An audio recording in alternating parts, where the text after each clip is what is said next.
Como fica o empréstimo em caso de morte do devedor? Entenda.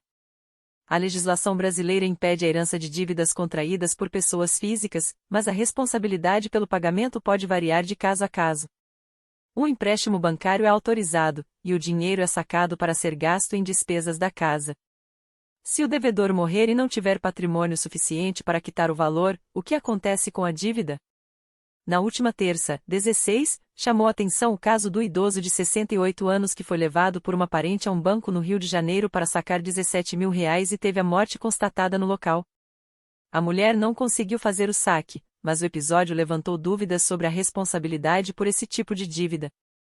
A legislação brasileira impede a herança de dívidas contraídas por pessoas físicas, mas a responsabilidade pelo pagamento pode variar de caso a caso.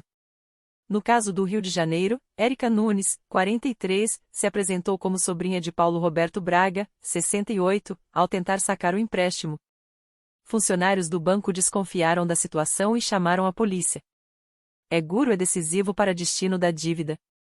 Especialistas em direito bancário e do consumidor afirmam que, normalmente, empréstimos só são concedidos quando um seguro é assinado para garantir o ressarcimento.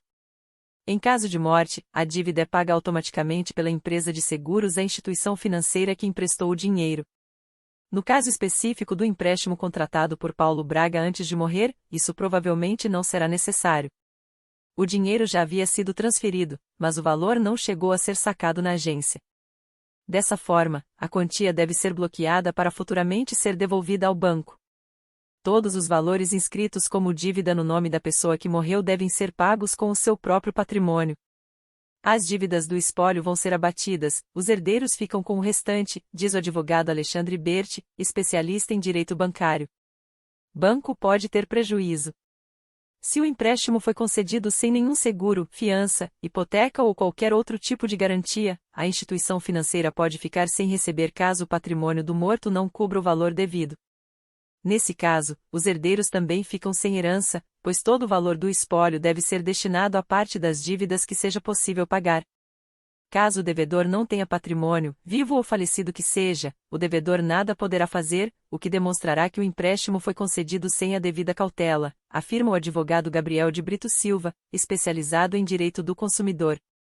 Se eu morro hoje com uma dívida de R$2 milhões e tenho um patrimônio de R$1 milhão, meus credores não vão conseguir receber, resume Berti.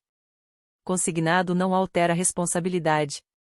Mesmo se o empréstimo for consignado ao benefício do INSS, Instituto Nacional do Seguro Social, isso não altera a responsabilidade pelo pagamento da dívida.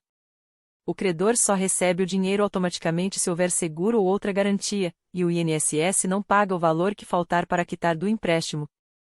Somente será possível o desconto da parcela mensal do empréstimo anterior ao falecimento, afirma Brito Silva. A instituição financeira poderá se habilitar como credora no inventário em questão para fins de recebimento do valor proporcional, acrescenta. Folha Press.